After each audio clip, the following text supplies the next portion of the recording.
Edgar visits Alessandra's room, finding it surprisingly colorful but neglected.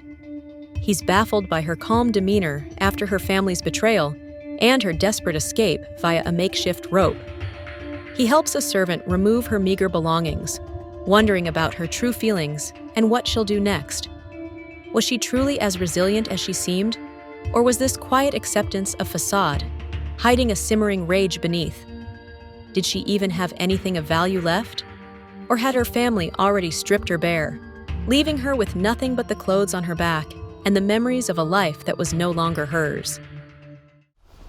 Edgar began to roll up his sleeves to help. Turning around, he found a tall, buff man with red hair. This person could easily be a guard. What is your role here? I am the cook, but as you can see, the Baroness has added more jobs, Mario replied, picking up 2 bags belonging to Alessandra while Edgar fixed his shirt. He heard about Alessandra jumping out her window last night and wanted to know if she was all right. Duke Collins, can I ask a question? You just did. Next time, ask for 2 questions. How is Alessandra? Is she all right after what happened last night? Inquired Mario. As much as he was happy with Alessandra no longer living here, he once again changed his mind about her being with the Duke. The very man standing before him killed 2 men in one night. Mario was one of the servants tasked to clean up the blood and remove the 2 bodies. Mario was concerned Edgar might one day make Alessandra disappear. Who are you to my wife? Edgar questioned, giving the man another glance over now that he had mentioned Alessandra. Alessandra had not mentioned anyone besides the young woman named Sally. Though the window was wide open and a breeze was coming into the room a moment ago, it suddenly felt as though the wind became still. Relax, Duke. I am only a friend of Alessandra, and as her friend, it is my place to say if anything happens to her while she is in your home.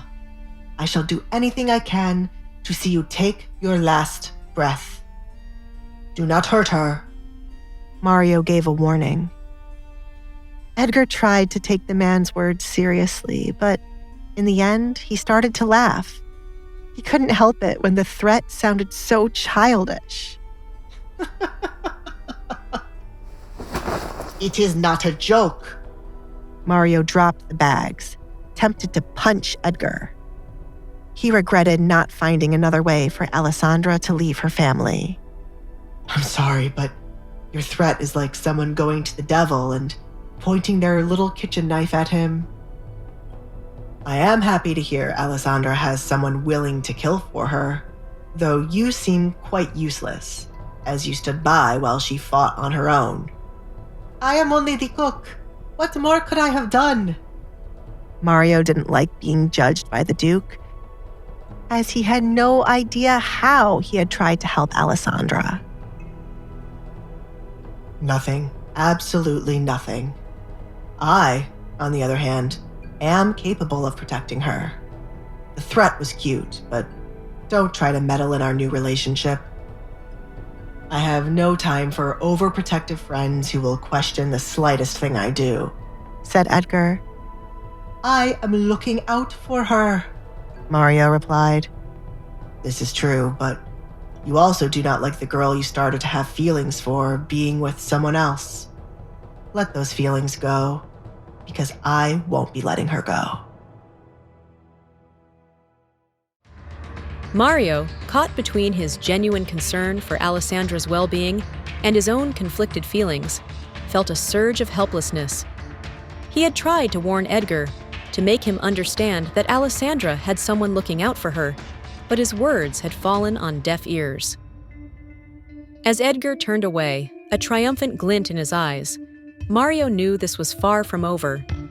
He had made a promise to Alessandra, a promise he intended to keep, no matter the cost. But how could he protect her from a man like Edgar, a man who seemed to wield both power and a disturbing darkness? And what exactly were Edgar's intentions towards Alessandra? Was it genuine affection or something far more sinister? Hey, I'm Alessandra. If you're wondering what happens next, download the Pocket FM app now and listen to the exciting episodes of The Duke's Masked Bride.